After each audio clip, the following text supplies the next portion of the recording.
नमस्कार। योग एवं स्वास्थ्य में आपका फिर से स्वागत है। आज हम बातें करेंगे यानी चर्चा करेंगे प्राणायाम की। प्राणायाम जो है आसनों से भी ज़्यादा उपयोगी माने गए हैं।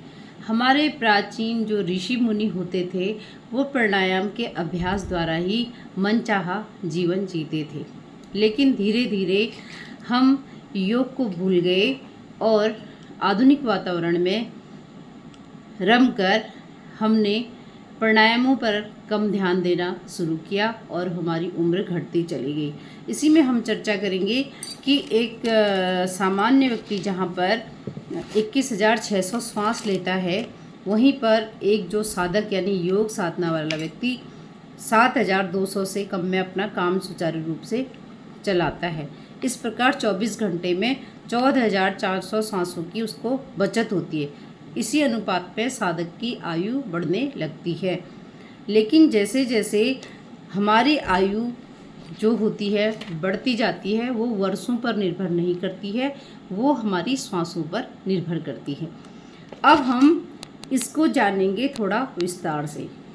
देखिए, कछुआ जो होता है 1 मिनट में 4 से 5 बार श्वास लेता है, तो उसकी 150 वर्ष की आयु निश्चित होती है। उसी प्रकार सर्प जो होता है 7 से 5 बार श्वास लेता है, उसकी आयु 150 वर्ष होती है। अब उससे थोड़ा नीचे आ जाते हैं। मनुष्य जो है 15 से 16 बार श्वास लेता है 1 मिनट में, तो वो 100 वर्ष जीता है।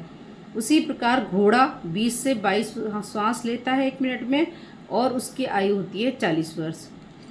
वहीं पे कुत्ता जो होता है वो 25 से 30 श्वास लेता है, तो उसकी आयु होती है केवल 10 से 14 वर्ष के बीच में। अब यहाँ पर हम प्राणायाम की जो चर्चा कर रहे हैं, उसमें सबसे पहले वीर्य की शक्ति का विकास होता है, यानी हमारे चेहरे पर जो ओज या चमक होती है उसका प्राणों के साथ बहुत गहरा रिश्ता है।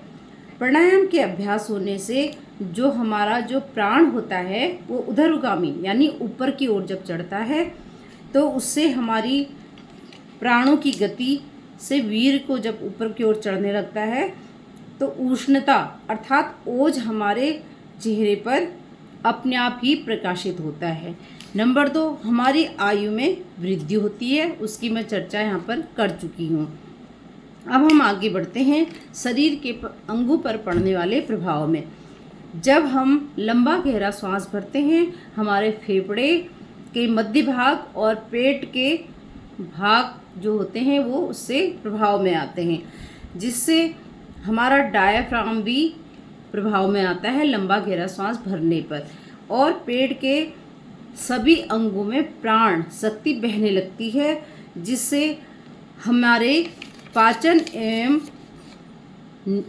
एवं श्वसन अंग जो होते हैं वो स्वस्थ होते हैं, और सिर से लेके नक तक जो है होते हैं वो सभी अंग सुचारू रूप से अपना काम करते हैं, जबकि एक साधारण व्यक्ति के साथ ये नहीं हो सकता है।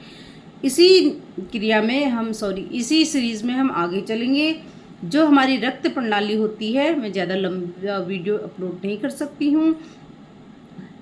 रक्त प्रणाली किस तरह से शुद्ध होती है उसको भी हम थोड़ा सा जानेंगे।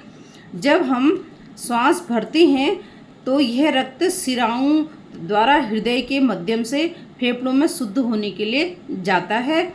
इस प्रकार श्वास लेने में ऑक्सीजन अंदर आकर फेफड़ों के कोषाणु यानी सेल्स में आए हुए रक्त को अपनी गुणवत्ता प्रदान करती है, जिससे विजातीय द्रव कार्बन डाइऑक्साइड के रूप में बाहर निकल जाते हैं और आपके फेफड़े स्वस्थ रहते हैं आजीवन।